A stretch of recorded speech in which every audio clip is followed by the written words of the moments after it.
మీ బట్టలకి సాఫ్టింగ్ ప్రొటెక్షన్ ఇచ్చే సరైన ప్రొడక్ట్ ఎలిమ్ ఫ్యాబ్రిక్ కండిషనర్. రేవంత్ రెడ్డి గారిని మనందరిని ఉద్దేశించి మాట్లాడవలసిందిగా రిక్వెస్ట్ చేస్తున్నాం. Sir, your kind words please.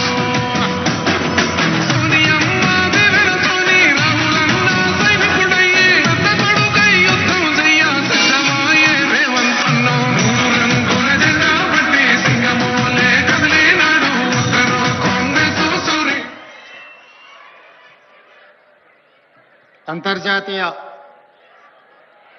మాదక ద్రవ్యాల నియంత్రణ దినోత్సవ కార్యక్రమానికి నాతో పాటు ముఖ్య అతిథులుగా యువ మిత్రులు, ఫిల్మ్ ఇండస్ట్రీలో ఒక నూతన శకాన్ని ప్రారంభించిన రామ్ చరణ్ గారు,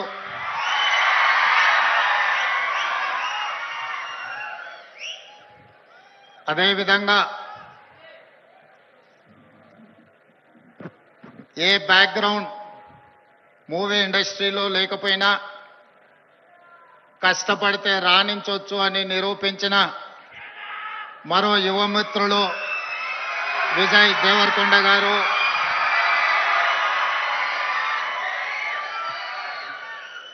సహచర మంత్రివర్గ సభ్యులు అడ్లూరి లక్ష్మణ్ గారు, చేవెళ్ల పార్లమెంట్ సభ్యులు కొండ విశ్వేశ్వరరెడ్డి గారు,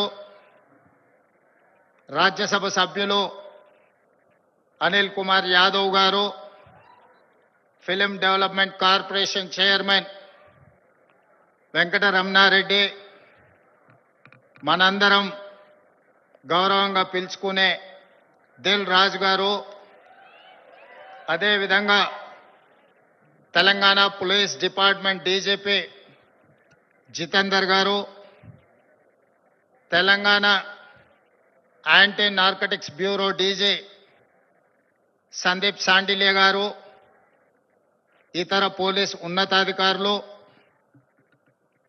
డ్రగ్స్ మహమ్మారిని నియంత్రించాలి అని, స్పోర్ట్స్ని ఆదర్శంగా తీసుకోవాలని మీ అందరినీ ప్రభావితం చేయాలని విచ్చేసిన పుల్లెల గోపీచంద్ గారు, అదేవిధంగా ఈ కార్యక్రమంలో పాల్గొన్న కవులు, కళాకారులు,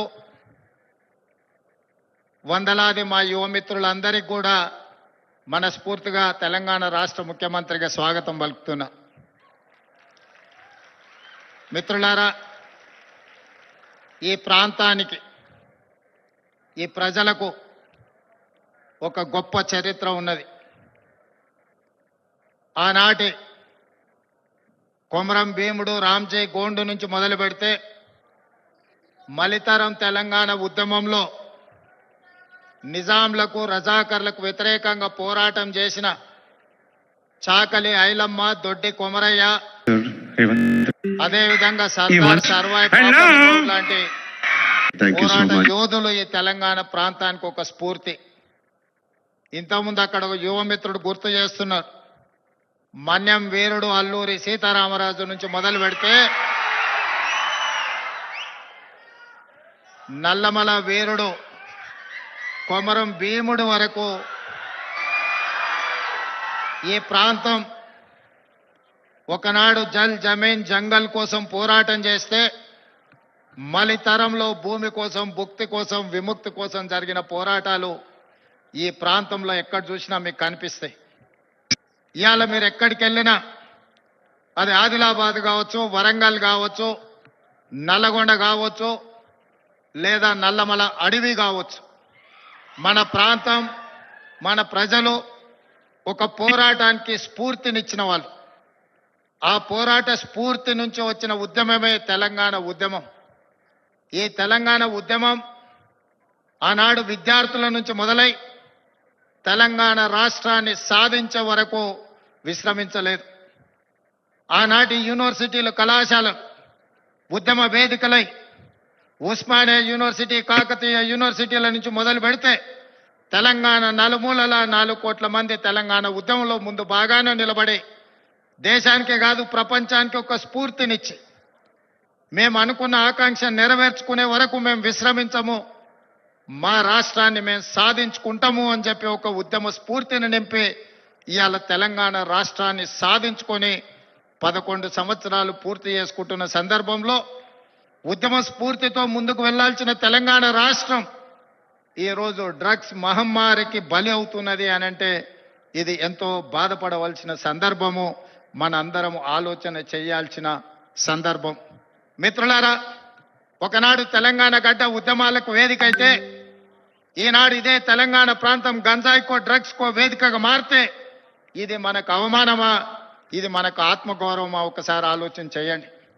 అందుకే డిసెంబర్ 7, 2023 నాడు తెలంగాణ రాష్ట్ర 2వ ముఖ్యమంత్రిగా ప్రమాణ స్వీకారం చేసిన మరుక్షణం స్పష్టంగా చెప్పిన తెలంగాణ గడ్డ మీద గంజాయి కాదు కదా, గడ్డి పరకైనా మాదక ద్రవ్యాల వైపు ఆలోచన చేస్తే వాళ్ళ వెన్ను విరుస్తాము అని చెప్పి తెలంగాణ రాష్ట్ర ప్రభుత్వం స్పష్టంగా చెప్పింది. ఇవాళ మిత్రులారా, ఈ వేదిక మీద ఉన్న మేమెవరం పెద్ద పెద్ద బ్యాక్గ్రౌండ్ల నుంచి వచ్చిన వాళ్ళం కాదు. చరణ్ కు బ్యాక్గ్రౌండ్ ఉంది, కానీ చరణ్ ని ప్రభావితం చేసిన చిరంజీవి గారు ఏ బ్యాక్గ్రౌండ్ లేకుండా కష్టపడి కింది నుంచి ఈరోజు దేశమే గర్వించదగ్గ ఒక మహానటుడుగా ఈరోజు ఒక్క మంచి మనిషిగా గుర్తింపు పొందిండు అని అంటే దాదాపుగా 50 సంవత్సరాల నిరంతర శ్రమ, కఠోరమైన దీక్షతోని వాళ్ళు రాణించగలిగినారు. వాళ్ళు కఠోరమైన కష్టాలను ఎదుర్కొని, కష్టాలు వచ్చినా, ఇబ్బందులు ఎదురైనా, అవమానాలకు లోనైనా ఏ రోజు కూడా బాధతో కుంగిపోలేదు. భయంతో మాదక ద్రవ్యాల వైపు లేకపోతే వ్యసనాల వైపు బానిసలు కాలేదు. నిటారుగా నిలబడి వాటిని ఎదుర్కొని ఈరోజు ప్రపంచానికే ఆదర్శంగా నిలబడే విధంగా ఈరోజు వాళ్ళు రాణించారు. మరి ఈనాడు మనమందరం ఆలోచన చేయాలి. ఉద్యమ స్ఫూర్తి అయిన తెలంగాణ రాష్ట్రం, ఉద్యమాలతోనే సాధించుకున్న తెలంగాణ రాష్ట్రంలో ఈరోజు పాఠశాలల నుంచి కళాశాలల వరకు, కళాశాలల నుంచి యూనివర్సిటీల వరకు విద్యార్థులు గంజాయి ప్రభావితానికో లేకపోతే డ్రగ్స్ మహమ్మారికి బలైపోతున్నారు అని అంటే మనందరం చూసుకుంటూ కూర్చుందామా? ఒకసారి ఆలోచన చేయండి. అందుకే మిత్రులారా, ఈరోజు ప్రపంచ దేశాలలో అత్యధిక జనాభా ఉన్న దేశం భారతదేశం. కానీ ఈరోజు మీరు ఆలోచన చేయండి, మొన్న జరిగిన ఒలింపిక్స్ క్రీడల్లో పుల్లెల గోపీచంద్ గారు తయారు చేసిన వాళ్ళు కాస్త కూస్తో మెడల్స్ సాధించి, సానియా మిర్జా కావచ్చు, లేకపోతే పివి సింధు కావచ్చు, లేదా నిఖత్ జరీన్ కావచ్చు, లేకపోతే సిరాజుద్దీన్ కావచ్చు, వీళ్ళు క్రీడలలో రాణించి ఈ దేశ ప్రతిష్టను కాపాడింది. ఒకవైపు 140 కోట్ల జనాభా ఉన్న భారతదేశం ఒలింపిక్స్ లో ఒక్క గోల్డ్ మెడల్ సాధించలేదు అని అంటే ఇది ప్రపంచంలో మనకు అవమానం కాదా? ఒక్కసారి ఆలోచన చేయండి. ఈరోజు ఈ దేశంలో ఉన్న జనాభాలో 15 సంవత్సరాలు పైబడి 40 సంవత్సరాల లోపల ఉన్న యువత 68%. 140 కోట్ల జనాభాలో 68% యువత ఉన్న దేశం ప్రపంచంలో ఏకైక దేశం భారతదేశం. ఈ భారతదేశం ఒలింపిక్స్ లో ఒక గోల్డ్ మెడల్ సాధించలేదు అని అంటే మనందరం ఆలోచన చేసి ఈరోజు ఒక నిర్ణయం తీసుకోవాలి. అందుకే మిత్రులారా, ఈరోజు మీ అందరినీ వేదిక మీద నుంచి ఈడికొచ్చిన వాళ్ళు 100ల మందే ఉండొచ్చు, కానీ తెలంగాణ రాష్ట్రంలో ఉన్న లక్షలాది మంది విద్యార్థులను ఈ వేదిక మీద నుంచి నేను అడుగుతున్న మీ రేవంత్ అన్నగా, ఇది మన దేశానికి, మన రాష్ట్రానికి గౌరవాన్ని తెచ్చిపెట్టేదేనా? ఈ గంజాయికి బానిసలం అయితే ఈ రోజు ఈ దేశం మనుగడ సాధిస్తుందా? ఇంతకుముందు మిత్రులు చెప్పినట్టు మన దేశం యొక్క యువ సంపదను నిర్వీర్యం చేయాలి అంటే విజయ్ దేవరకొండ ఒక అంశాన్ని ప్రస్తావించండు. ప్రపంచ దేశాల ఆర్థిక వ్యవస్థను అధిగమించి సాంకేతికంగా అన్ని రకాలుగా ఈ దేశం ముందుకు వెళ్తే ఈ దేశాన్ని ఇంకా ఎదుర్కోలేము అన్నవాళ్ళు ఏదో రకంగా మనల్ని దెబ్బతీయాలని చూస్తారు. ఆ దెబ్బతీయడానికి ఒకరు యుద్ధం ఎన్నుకోవచ్చు, ఇంకొకరు కోవిడ్ ఎన్నుకోవచ్చు, ఇంకొకరు గంజాయి లేదా డ్రగ్స్ ఎన్నుకోవచ్చు. శత్రులు ఏమైతే కోరుకుంటున్నారో, ఏ ఆలోచనతో ఈ దేశాన్ని నిర్వీర్యం చేయాలనుకుంటున్నారో అందులో మనం భాగస్వాములం అవుదామా, వాటిని ఎదుర్కొని నిటారుగా నిలబడదామా, ఈరోజు ఆలోచన చేయండి మిత్రులారా. ఇవాళ పంజాబ్ హర్యానా ప్రాంతాలలో, దేశ సరిహద్దు ప్రాంతాలలో దేశ రక్షణకు ఉక్కు కవచంగా నిలబడ్డ పంజాబ్ రాష్ట్రం, పోరాటాలకు దేశ స్వాతంత్రంలో అగ్రభాగాన నిలబడ్డ పంజాబ్ ఈరోజు డ్రగ్స్ మహమ్మారిలో కొట్టుకుపోతుంది. ఇవాళ పంజాబ్ రాష్ట్రం నిర్వీర్యమైంది. అక్కడి యువత బానిసలుగా మారి గంజాయికు డ్రగ్స్ కు లోనై ఈరోజు ఆ కుటుంబాలు ఈరోజు అంతులేని దుఃఖంలో మునిగి తేలుతున్నారంటే దీనికి కారణాన్ని మనం ఆలోచన చేయాల్సిన అవసరం ఉన్నది. ఇవాళ ఒకనాడు యుద్ధం అంటేనే పంజాబీ వీరులు యుద్ధంలో ముందు బాగాన నిలబడి దేశాన్ని గెలిపించిన వాళ్ళు.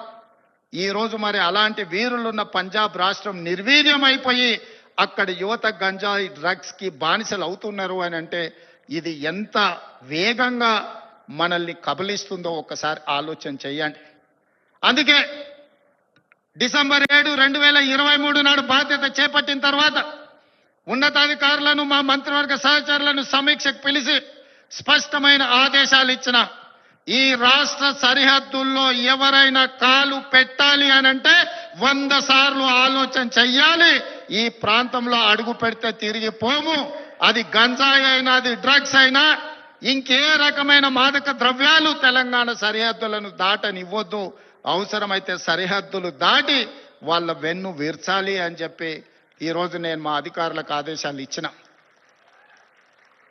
ఇవాళ ఈ అంతర్జాతీయ డ్రగ్స్ నియంత్రణ ఈ దినోత్సవం ఈరోజు ఈ కార్యక్రమంలో యువ మిత్రులు రామ్ చరణ్ కావచ్చు, విజయ్ దేవరకొండ కావచ్చు, వాళ్ళు ఎంత బిజీ స్కెడ్యూల్ ఉన్నా ఇవాళ మేమందరం కూడా ఇక్కడ ఎందుకు వచ్చినామంటే ఈ యువతకు ఒక స్ఫూర్తిని ఇవ్వాలి, ఈ యువతకు ఒక సందేశాన్ని ఇవ్వాలి, తెలంగాణ రాష్ట్రం దేశానికి ఆదర్శంగా నిలబడాలి అని. అదేవిధంగా మిత్రులారా, ఈరోజు తెలంగాణ రాష్ట్రం అంటే ఒక ఐటీ హబ్, ఈరోజు తెలంగాణ రాష్ట్రం అంటే ఒక ఫార్మా హబ్. ఈరోజు ఈ తెలంగాణ రాష్ట్రం మీరందరూ మనమందరం ఉండంగా ఇదొక గంజాయికో డ్రగ్స్కో హబ్గా మారితే మనందరము ఈరోజు విఫలమైనట్టే, తెలంగాణ రాష్ట్రానికి అన్యాయం చేసిన వాళ్ళం అవుతాం. అందుకే ఈరోజు ఏ పాలసీ లేని తెలంగాణ రాష్ట్రానికి స్పోర్ట్స్ పాలసీని తీసుకొచ్చినాం. యువతను సరైన మార్గంలో పెట్టాలి, వాళ్ళకు అవకాశాలు కల్పించాలి, వాళ్ళని అభివృద్ధి పదం వైపు నడిపించాలి. అందుకే నూతన విధానం ద్వారా యంగ్ ఇండియా స్కిల్స్ యూనివర్సిటీని తీసుకొచ్చినాం. ఈ రోజు ప్రతి సంవత్సరం 1,10,000 మంది ఇంజనీరింగ్ విద్యార్థులు గ్రాడ్యుయేట్స్ అవుతుంటే 1,10,000 మందికి ఇంజనీరింగ్ పట్టాలు ఇస్తున్నాం. కానీ వాళ్ళకు సరైన సాంకేతిక పరిజ్ఞానాన్ని, సరైన అనుభవాన్ని మనం అందించలేకపోతున్నాం. అందుకే ఒక పక్కన డిమాండ్ ఉంది, ఇంకొక పక్కన సప్లై ఉంది. కానీ డిమాండ్ సప్లై మధ్యలో there is an gap between demand and supply. అందుకే ఈరోజు ఆ డిమాండ్ అండ్ సప్లైని బ్యాలెన్స్ చేయడానికి యంగ్ ఇండియా స్కిల్స్ యూనివర్సిటీని ఈ రాష్ట్రంలో ఉన్న యువకులకు సాంకేతిక నైపుణ్యాన్ని నేర్పించి ప్రపంచ దేశాలను శాసించే విధంగా మన యువతకు శిక్షణ ఇవ్వాలి అని ఈరోజు యంగ్ ఇండియా స్కిల్స్ యూనివర్సిటీని ప్రారంభించుకున్నాం. అదేవిధంగా